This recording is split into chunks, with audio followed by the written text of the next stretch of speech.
in continuing to meditate as we read from Affirmations for Self-Healing by Swami Kriyananda on non-attachment. Nothing is ours. No one belongs to us. Mentally, we should make a bonfire of our love for God and cast into it all attachments, all desires, all hopes and disappointments.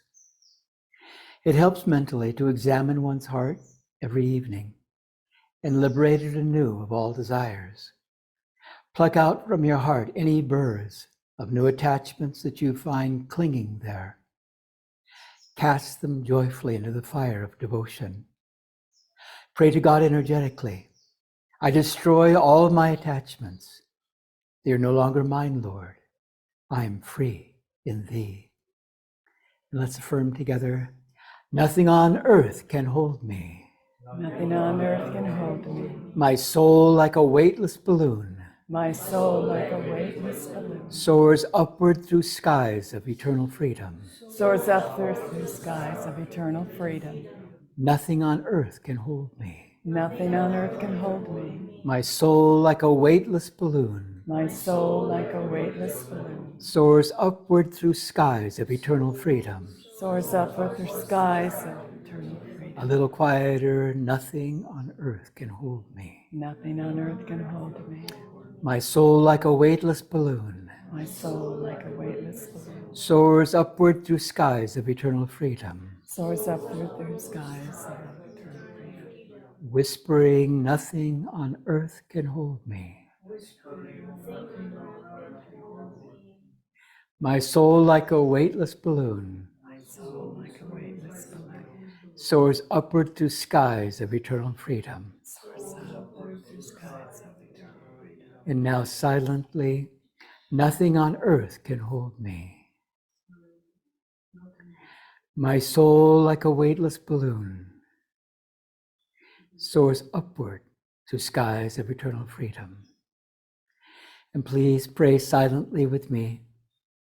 I destroy all my attachments. They are no longer mine, Lord. I am free in thee. Om Shanti Shanti. Well, welcome to everybody this rainy Sunday. We have a reading from Whispers from Eternity, and welcome to everybody online too. Teach me to drown in thy light and live. I come to thee with the song of my smiles. Whatever treasures have lain in the secrecy of my soul, I bring eagerly to thee. I bring thee all the honey from the hive of my heart. All that was ever mine is now thine alone. The sunlight of this world, shining upon my eager hopes and brief, fickle fulfillments, burned me repeatedly with dissatisfaction. Now I will quench my thirst forever in thy radiant waters. The taper of my aspiration toward happiness will burst aflame with thy coming into a conflagration of bliss. In thy vast, enchanting sea of light, I will swim joyfully forever. Teach me to drown in thee and live, rather than live in a mirage paradise of earthliness and die.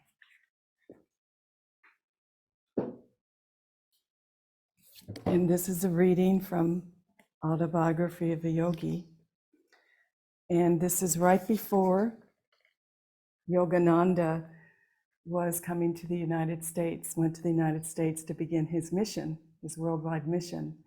And he was praying in his room in Gorpar Road, where many of us have been.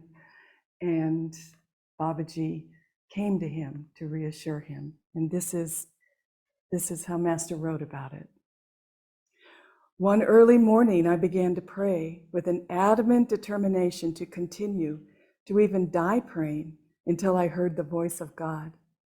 I wanted his blessing and assurance that I would not lose myself in the fogs of modern utilitarianism. My heart was set to go to America, but even more strongly was it resolved to hear the solace of divine permission. I prayed and prayed, muffling my sobs. No answer came. My silent petition increased in excruciating crescendo until at last, at noon, I had reached a zenith My brain could no longer withstand the pressure of my agonies. If I cried once more with an increased depth of my inner passion, I felt though my brain would split. At that moment, there came a knock outside the vestibule, adjoining the Gorpar Road room in which I was sitting. Opening the door, I saw a young man in the scanty garb of a renunciate. He came in, closed the door behind him, and refusing my request to sit down, indicated with a gesture that he wished to talk to me while standing. He must be Babaji, I thought, dazed, because the man before me had the features of a younger Lahiri Mahashaya. He answered my thought, yes, I am Babaji. He spoke melodiously in Hindi. Our Heavenly Father has heard your prayer. He commands me to tell you, follow the behests of your guru and go to America. Fear not, you will be protected. After a vibrant pause, Babaji addressed me again. You are the one I have chosen to spread the message of Kriya Yoga in the West. Long ago, I met your guru, Sri Yukteswar, at a Kumbh Mela. I told him that I would send you to him for training. I was speechless, choked with devotional awe at his presence, and deeply touched to hear from his own lips that he had guided me to Sri Yukteswar. I lay prostrate before the deathless guru. He graciously lifted me from the floor, telling me many things about my life. He then gave me some personal instruction and uttered a few secret prophecies. With the gaze of majestic power, the master electrified me by a glimpse of his cosmic consciousness. In a short while, he started toward the door. Do not try to follow me, he said. You will not be able to do so. Please, Babaji, don't go away. I cried repeatedly, take me with you.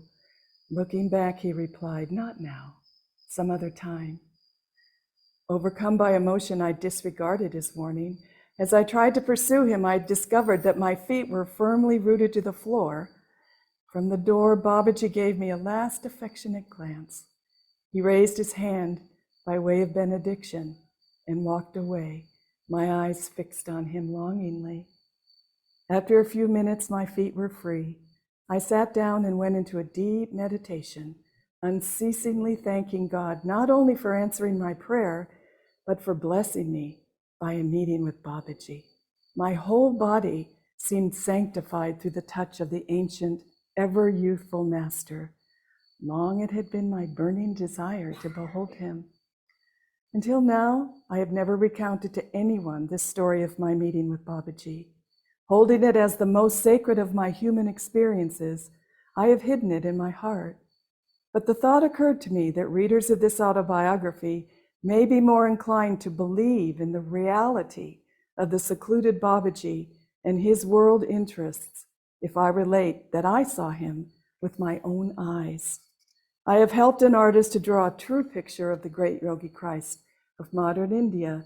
It appears in this book. The eve of my departure for the United States found me in Sri Yukteswar's holy presence. Forget you were born a Hindu, and don't be an American. Take the best of them both. Master said in his calm way of wisdom, be your true self, a child of God. Seek and incorporate into your being the best qualities of all your brothers scattered over the earth in various races. Then he blessed me. All those who come to you with faith, seeking God, will be helped. As you look at them, the spiritual current emanating from your eyes will enter into their brains and change their material habits, making them more God conscious. Your lot to attract sincere souls is very good. Everywhere you go, even in a wilderness, you will find friends.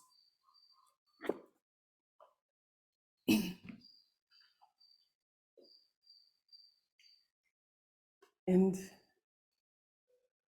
that reading is one of my favorites in the autobiography of a yogi.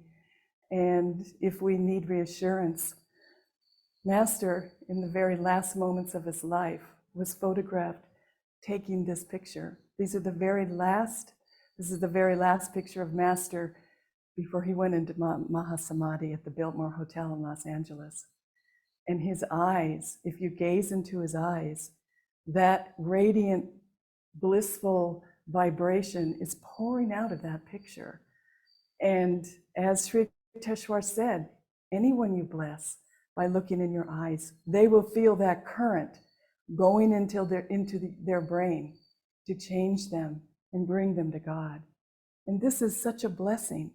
So when we're meditating and we're feeling like we're all alone and it's not happening and our minds are restless and we just can't seem to go deep, open your eyes during your meditation and look into this picture and gaze into the eyes of love. This is Divine Mother pouring her love to you through Master. It's a wonderful blessing that he has given us. And this picture here, Babaji, Master commissioned an artist to paint this picture, as he said in that reading in the Autobiography of a Yogi. And he said, this is the most like Babaji. Also gaze into his eyes, and you'll feel the current of God coming through those eyes, blessing you. We are never alone. We are always in the presence of Divine Mother. And we need to realize that all of the blessings that Master had when he filled himself with the grace of Babaji when he came to America, those blessings Master poured into each one of us. This is why we're all here. This is what's been attracting us. It's not just a mental, intellectual experience. It's a deep spiritual experience when you get called to find your spiritual family and your guru. This is a once-in-a-lifetime experience when you find your true guru. And Master came to help us all, no matter what we think of ourselves, no matter how low we think we are on the totem pole, no matter how many mistakes we made or continue to make, however we think of ourselves, Master sees our highest. Master sees our pure soul. Master sees our potential. Master sees us as one with God, as he is one with God. This is the level that he is operating at. And he doesn't come down to our level and be in the darkness with us and say, yes, identify with this, you have to learn lessons. No, no, no, no, no. Master is beyond it and he's in it, but he recognizes the darkness. And he shows us through his life and his teachings and his techniques that he's given us ways to outsmart the delusion, to get away from those attachments that are holding us back. He knows our karma. He once told Swamiji, he said, Swamiji was, I forget the situation, he was at after a service he had given, he said something sort of off the wall to one of the people that he was shaking his hands with. Something about vegetables, or don't throw vegetables at me when I talk because I'm a terrible speaker, or something like that. So then the next day when Swami went up for Master's blessing, Master said, when you're greeting people after Sunday service, don't talk about vegetables. And Swami said, you knew. And Master said, I know every thought you think. I know every thought every single one of my disciples thinks. I know everything about you. And why is that significant? Not that we need to cower and be ashamed and be embarrassed, because I'm sure we all would be, but to understand that in spite of all that, Master's love is unconditional. In spite of what we think of ourselves, the things that we're doing that are pulling us away into this world, in spite of that, Master doesn't look at that. He looks at your soul, and he looks in your life, and he looks at your karma, and he shows you how to get out of it. You, specifically, individual souls. He gives a great, grand teaching to the world. But those that are sincere and really want God, and kneel at the Guru's feet and say, I want to be your disciple, and I want your discipline, and I want your guidance, and I want to find God, then, only then, when we give him permission, will he come and he will say, just make an adjustment here. Let go of this. Don't do that. Why don't you go in this direction? Why don't you serve more? Here a little adjustment in your kriya when you're meditating. He gives you those little intuitions when you're within calling on him. He'll tell you, he'll guide you. He'll say, why don't you go a little slower? Why don't you have more devotion? Why don't you meditate a little bit longer? Why don't you serve more? Why don't you go to the center? Why don't you be kinder to your wife? Why don't you raise your children this way? Yeah, he'll tell you what to do. And if we can freely follow that direction, knowing that at the end, it's freedom for us. It's freedom. We need to understand that that's the ultimate goal. That's the only reason we were born. We came here to learn how to be free in ourselves, and to know who we are. You know, Jyotish and Devi have been in Assisi these last few months. And Haridas and I had the privilege to go to Assisi with Jyotish and Devi many, many years ago. We led a pilgrimage. There were about 20 of us that went there. And it was a life-changing experience for me. St. Francis, who Master said was his patron saint, and you understand why when you read and understand his life, it was life-changing because of the joy that I felt from this great soul, the joy in all of the pilgrimage spots. The town itself is just as it was when St. Francis was alive. It was during the Renaissance. Nothing's changed. It's very clean, tiny roads, rock-laid roads, and close together buildings, and there's a castle on the hill. It's very picturesque, just postcard picturesque. But then you imagine, when you read the story of St. Francis, what it must have been like. This saint, St. Francis, was incarnated in the middle of Kali Yuga. It was a dark time. It was about 900 years or 700 years after Christ had left the earth. And his teachings had become very, very, very materialistic. People had forgotten the essence of his teachings, of love God with all your mind, heart, soul, and strength, and to serve others. Nobody was doing that anymore. They were acquiring great cathedrals and great wealth, and they had forgotten that Christ's teaching was to let go and follow me. Just let go of everything and follow me, which is the deepest spiritual teaching there is.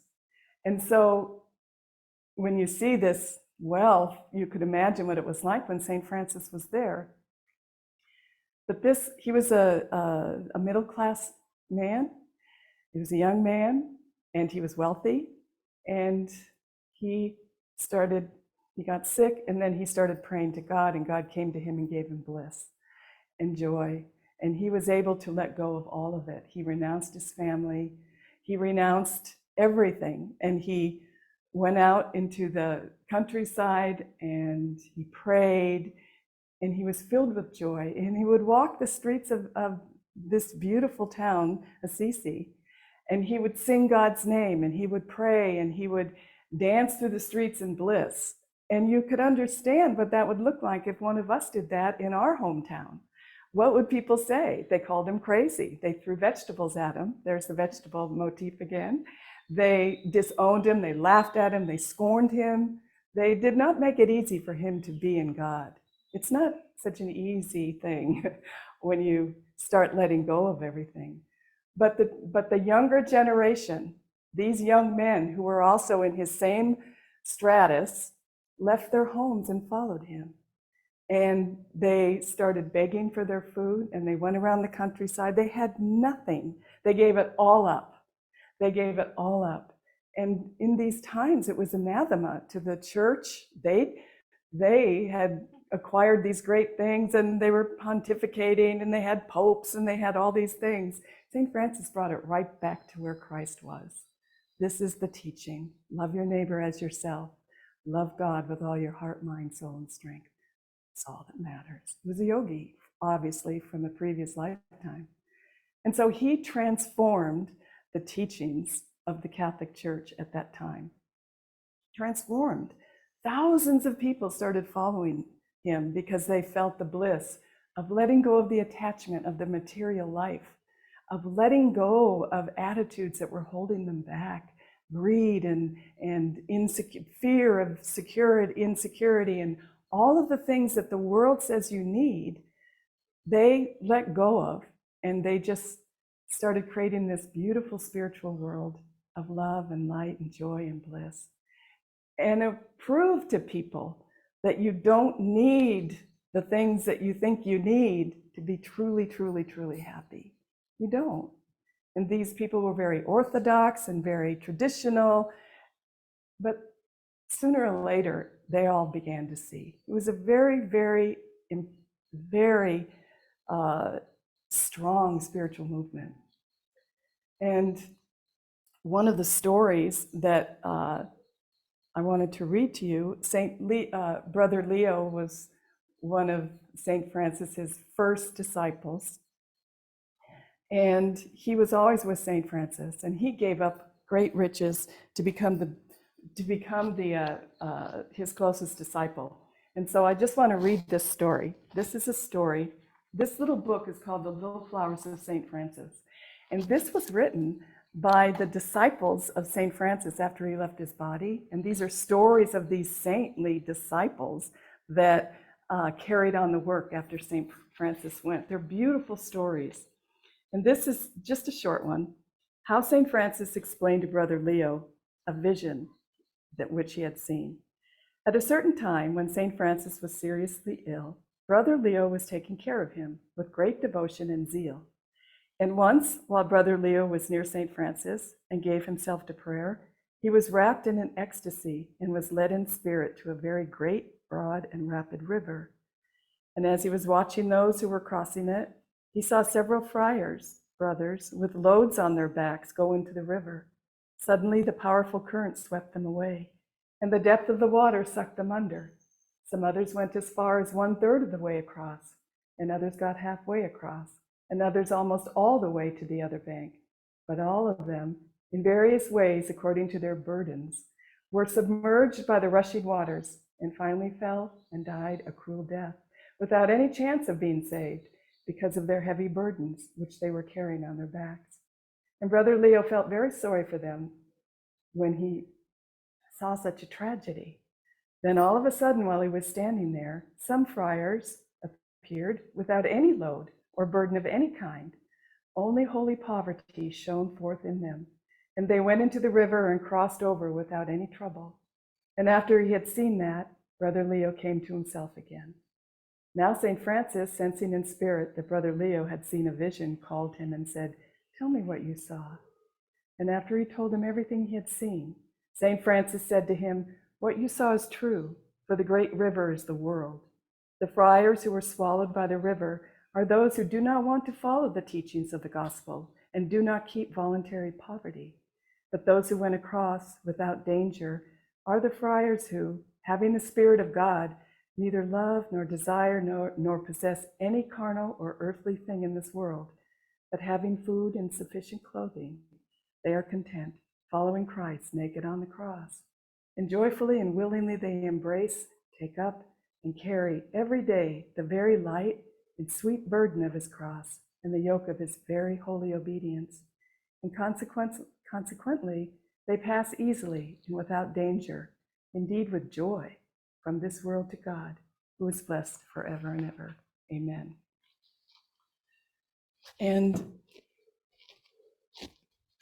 fast forward, that was Kali Yuga. Now fast forward to Dwapara Yuga, and fast forward to our gurus coming, the beginning of the beginning of Dwapara Yuga, and these gurus coming to tell us to be non-attached yogis, to read the Bhagavad Gita, to practice Kriya Yoga, to live for God alone. These teachings are universal and they are eternal. And in this world of Dwapara Yuga, we are going into a lighter age. We are in a lighter age, but we are still being held back by Kali Yuga attitudes. They're in our consciousness, they're in our spines. You can see it in the world, it's holding on.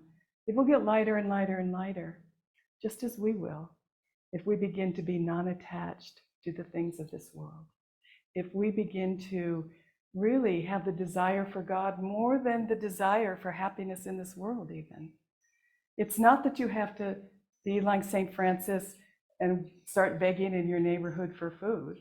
No, Yogananda said that it's poverty then in Kali Yuga because that's what they could understand, but now it's simplicity. It's simplicity. We have acquired certain things just to help us get by in this world. We don't need mansions. We don't need huge conglomerations. We don't need huge organizations. We don't need jewels and gold and security to hold, and to hold us on so that we can finally be happy. No, those things will never make you happy because what are you going to take with you when you go? But Master and these great gurus gave us the ideals. Be non-attached. Be non-attached even to your own ideas, even to your own, the things that you think you need. And how do you do that? How do you become unattached to your family? How do you become unattached to your children? How do you become unattached to your career that you spent so much time studying for? How do you do that? Well, Master gave us the key. He gave us the key to offer everything to God, everything that you do. When you wake up in the morning, offer your life to God. Give your children to God. They are His children. We are surrogate parents. We are only here for a very short time as their parents. Don't be so attached. Are they going to pass the test? I was laughing the other day.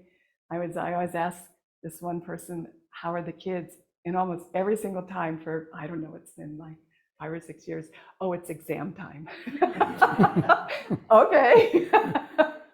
So don't be so worried that they're going to get the exam. Don't worry, because your children have their own path. But what is their path? They chose you as parents. And why did they choose you in a state of super consciousness? Because they saw that you were seeking God, and they wanted that too. They don't want you to make it all perfect for them.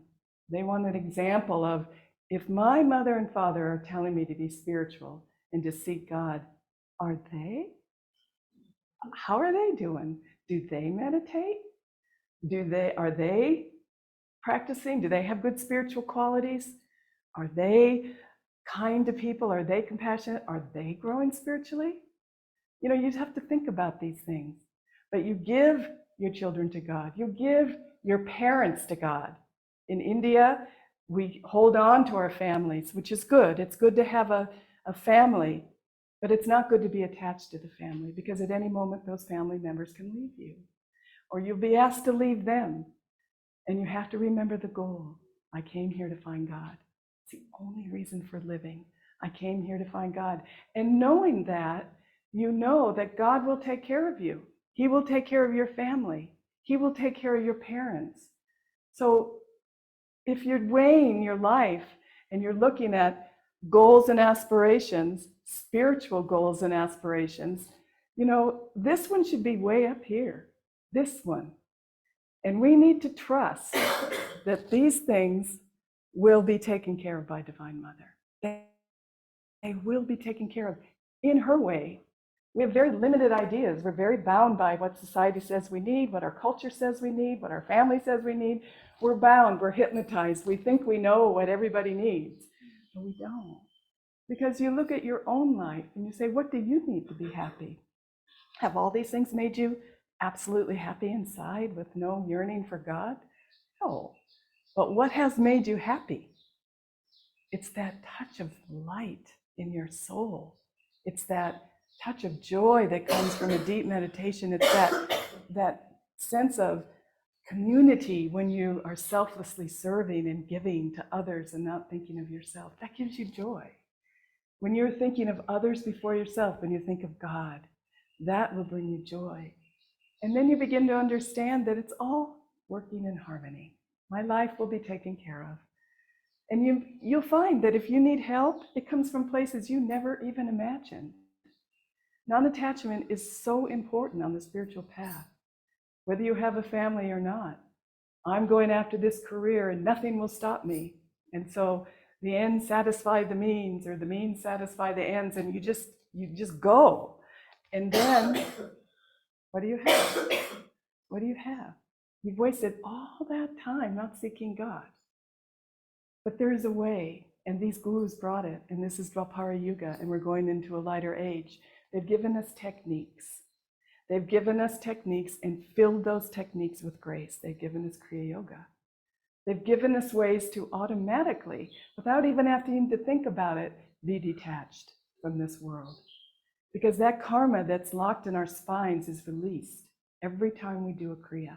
1 year of spiritual evolution, 1 Kriya. Think about that. That's quite amazing when you think about that. When you do 1 Kriya with devotion and concentration and self-offering, that's 1 year. We don't know what karma Master is taking. We don't know. He's just taking it. He said he would take 25% as long as we did our 25%, which is practicing Kriya and meditating deeply and serving others with joy. And these techniques will give us the freedom that we are seeking.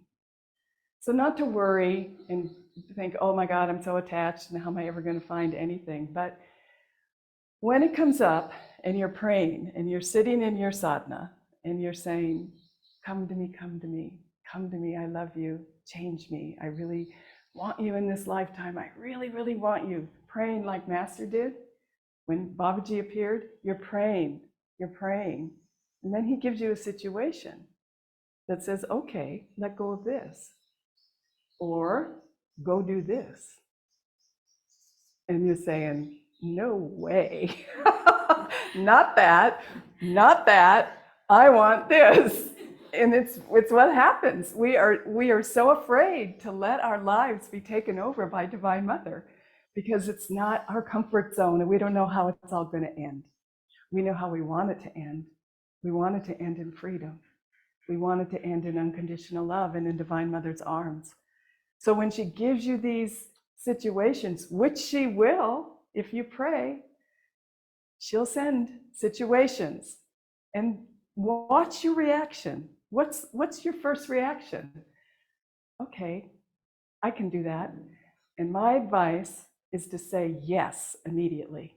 Yes. Because if you dilly-dally and try to figure it out and say, okay, well, maybe, and then delusion comes in and all the reasons why you can't will pop up, and they will be much more prevalent in your mind than that little thread of light that Master says, do this, let go of this, go this direction, do this hard thing that you don't like to do. Go love that person who you can't stand. Go give your money to the poor. Go whatever it is that's holding you back. Master's going to tell you what it is. Maybe you get a phone call. Can you do this at the center? Can you start an orphanage? Can you be kinder to your son? Or whatever it is. Don't wait. Say yes. And as Sister Gyanamata said, make it snappy. Say yes and make it snappy, because then you'll feel that energy, but it will grow and grow and grow, and your heart will open, and that karma will fade away. And once you say yes and you're in the light, you never have to do that karma again. That's over. That's over. Master takes it. He'll take that feeling of, oh, I wonder, that feeling of insecurity, that feeling of, oh, I wonder if I can do this. Forget those thoughts. Forget those thoughts. Those thoughts are delusion. Why? Because God is union. God is everything. God is love. God is bliss. God is joy. God is your only security. God is the one that has created the delusion. God is doing everything. And we have to remember that and be courageous as spiritual aspirants. In this lifetime, we have much more awareness, a wakefulness, and help than in the middle of Kali Yuga. They were sort of on their own. They were in the light, in the darkness. But we have a lot of light around us. And light attracts light. And love attracts love. And meditation attracts Divine Mother. And you will change. You will change. And when you change, your whole world changes. That's the beauty of it. That's the beauty of living for God. Your whole world changes. You do have the support. You do have the help. You do have the guidance. You do have that love. Don't be afraid. And join together. This is another thing that we have in this lifetime is satsang. We have one another to call each other on the phone, meet each other for lunch, hang around in your social activities with other devotees. Be around people that want God, and you will find your own consciousness lifted, and you'll be helping others. And then there'll be a great light. It won't just be you all by yourself, sitting in your room. You will become part of this great, beautiful light. When Swami went to start the community in America, there was only one person that went to the community that first year. One person. But he did because he felt guided to, and he said yes. And then there were two, and then there were three. And then the community grew. Look where we are now.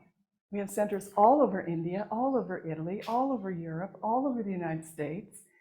Why? Because people came together and they wanted God more than anything.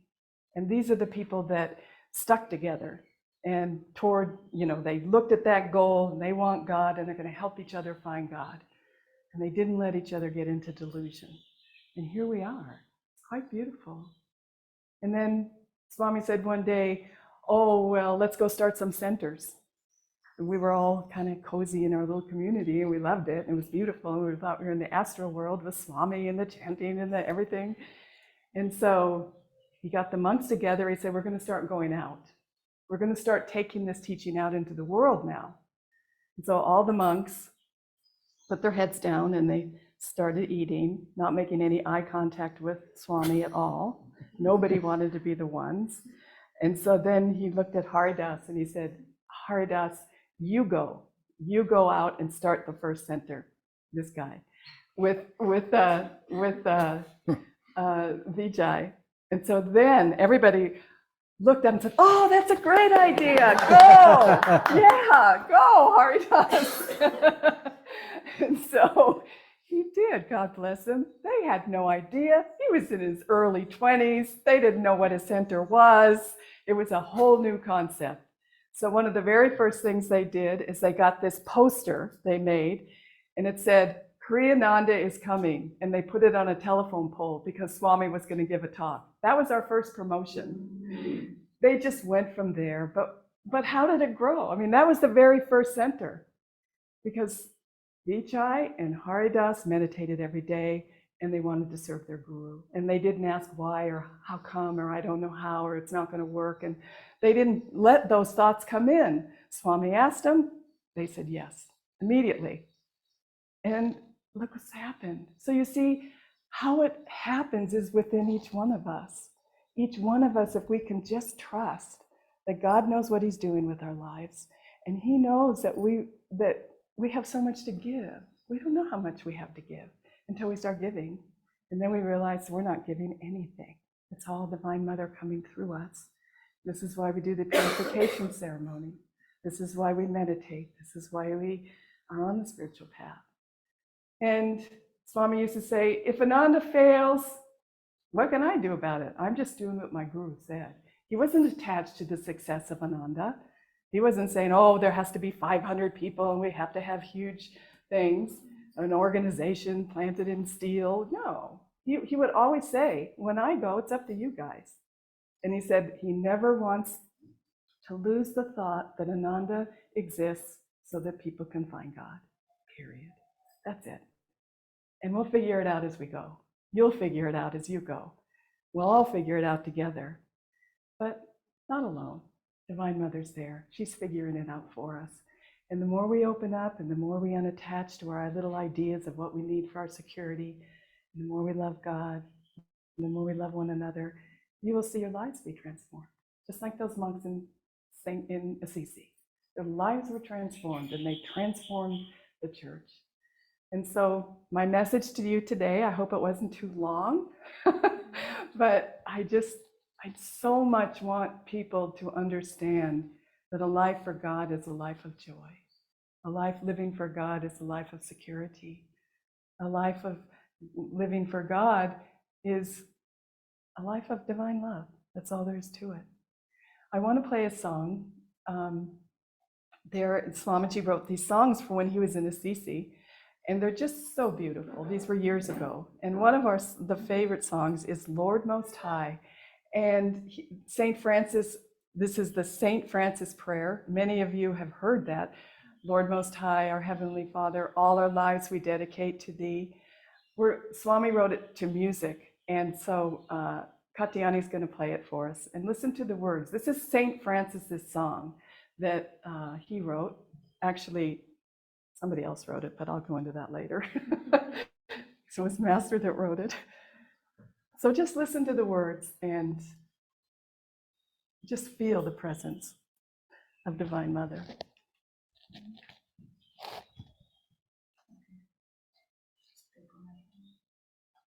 Lord Most High, our Heavenly Father, all our lives we dedicate to Thee.